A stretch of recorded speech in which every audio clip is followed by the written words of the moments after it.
Welcome everyone. This is another of my slideshows, this time depicting the work done on the leaf springs of my 1949 AC. Many people refer to leaf springs as archaic or merely as cart springs, but these old tech devices are just as complex as other suspension systems when you analyse the geometry and details. A quick example from the AC is that its front springs do not have the traditional swinging shackles. The rear ends are located by graphite slippers. This changes the geometry because the two pivot points are at a fixed distance and therefore there is less variation in spring rate. Leaf springs are inherently variable rate springs. However, the main reason for the slippers is probably to prevent side sway by locating the springs firmly under cornering forces. Another subtle detail is that the front axle is not halfway along the springs. It is half an inch further back, and the spring design accommodates this asymmetric arrangement. That means the rear part of the spring is stiffer than the front part. I suspect the reason for this is to reduce axle wind-up under braking. Having the spring mounted below hub level also reduces wind-up. An important warning to AC owners: if you remove the front dampers, don't jack up the front of the chassis with the axle hanging from the spring unless you are removing the spring. The rear end of the spring might come partially out of the slippers. When lowering the car again, it might jam and the suspension becomes solid. If that does happen, you can jack the car up again, remove the side plate from the slipper, poke a large screwdriver in and straighten the pair of slippers while slowly lowering the car. For safety, do this from the engine bay and not from under the car. And now to spring removal. Remove the damper, jack up the chassis and support it safely on blocks or stands. Unbolt the axle U-bolts. Remove the side plate on the slipper, which might have shims under it. There's a side thrust disc inside which can be removed. At the front of the spring, the pivot bolt can be gently hammered out. The rear of the spring can then be swung out sideways to release the spring. You can then remove the pair of graphite slippers and the other side thrust disc. The bush at the front is made from gunmetal. It is a tight press fit into the spring eye. I didn't need to remove mine, but I understand that if a new one is installed, the hole might need to be reamed to the correct half-inch size. There is a fine tolerance and the exact hole size should be between 0.4985 and 0.4995 of an inch. The bush is 2 inches long, but after installation is ground down to between 1.980 and 1.990 inches. The plain rear end of the spring is also ground to that same width, just under 2 inches. The graphite slippers are shaped like half cylinders and are lubricated with graphite grease. Mine showed no measurable wear, which suggests that the strict greasing regime of every 500 miles was adhered to. I checked the free camber as stated on the manufacturer's drawings. This should be 3.5 inches measured from the top of the main leaf, level with the axle, to a reference line drawn through the front spring eye and to a point 1.5 inches from the rear end. Mine was still good. An earlier version of the spring has short rebound leaves on top of the main leaf, and the camber figures are different: 7/8 of an inch under load and 3 7/8 of an inch free camber, again measured to the top of the main leaf. My leaf springs are the later version, which are conveniently bolted together. I dismantled them. I've read warnings about clamping springs before dismantling, but there is very little stored energy in this spring design. As you can see, there was plenty of rust between the plates. After wire brushing and abrading with emery cloth, I applied some phosphating solution. For some reason, many restorers paint the entire plates, which makes little sense. I painted the areas that are normally exposed with epoxy mastic, which is flexible. I then applied graphite grease between the plates as I reassembled them.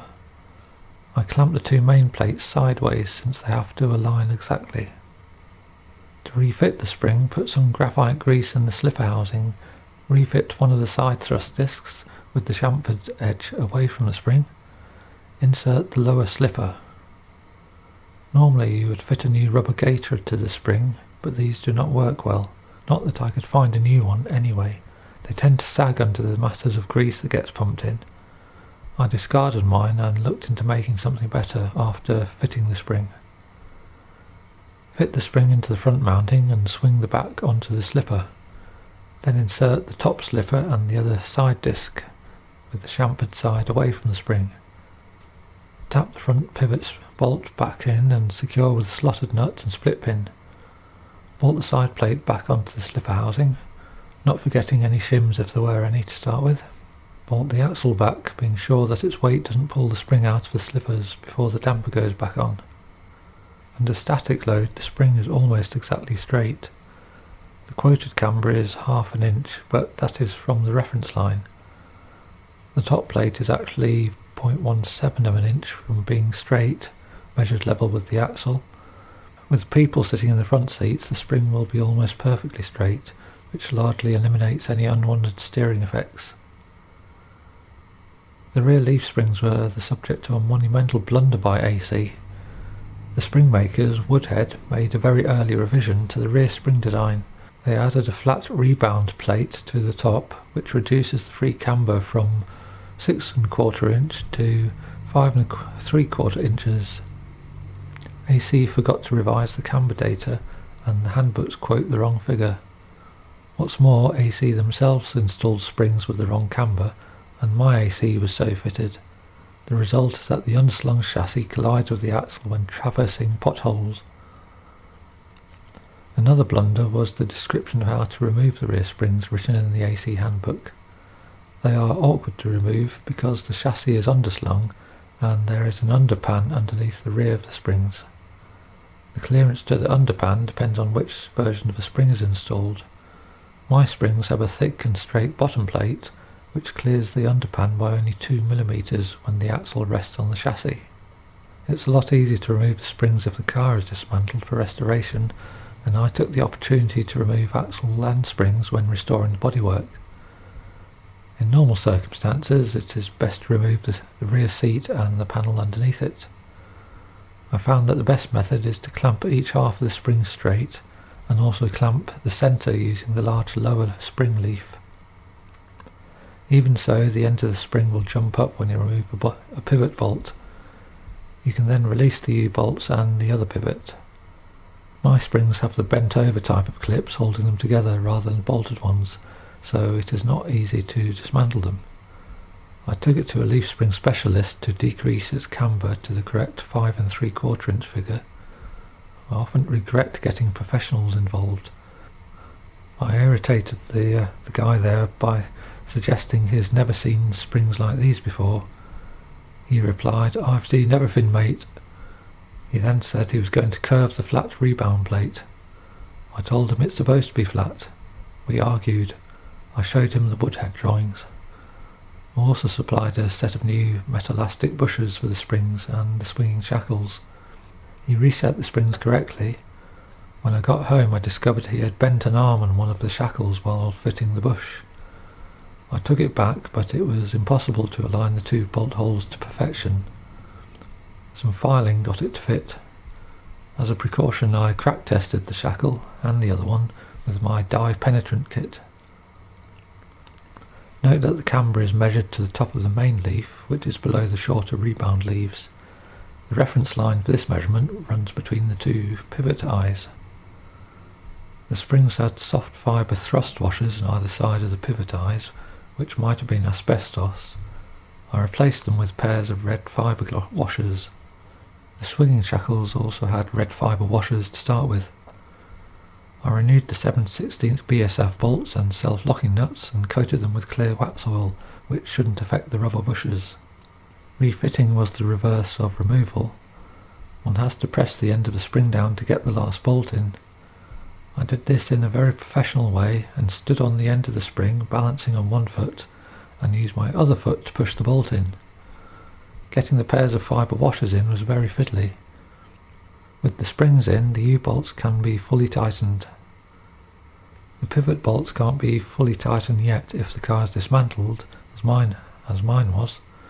The springs need to be supporting the normal load before tightening those bolts, so that the rubber bushers can flex correctly. I stacked a few heavy weights on board for this procedure. U-bolts should be checked for tightness after driving the car, as they might stretch in initial service. Like the front springs, the rear ones will be almost straight under normal static load. There's a certain amount of rubbish in articles and books about beam axles and leaf springs that persists in modern articles. For many years I challenged the fallacy about gyroscopic effects on the wheels of front beam axles, both in theory and practice. I eventually discovered a great suspension designer, the late Leslie Ballamy, who agreed. In practice, my AC suffers no unwanted vibrations or the mysterious gyroscopic kicks often written about. I looked into gyroscope theory, which contradicts explanations in suspension books. Mr. Ballamy also explained why the fallacy persists. After World War II, tyres became wider and softer, which made steering less sensitive to various problems. Modern tyres can mask a multitude of sins. As this coincided with the change to independent front suspension, it was assumed that the latter was the cure for earlier issues such as the gyroscopic kick. The AC was one of the last production cars with a beam front axle and suffers a false bad reputation as a result. The reality is that it handles and holds the road better than many of its contemporaries. In fact, in the 1980s I could easily see off Cortinas and Escorts. Okay, maybe not the Rally Sport Escorts. Imagine how good it would be with decent radial tyres.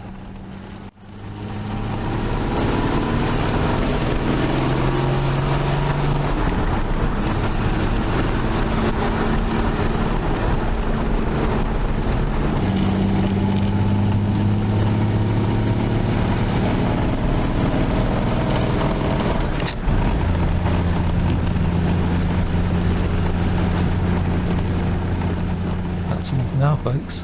Thanks for watching.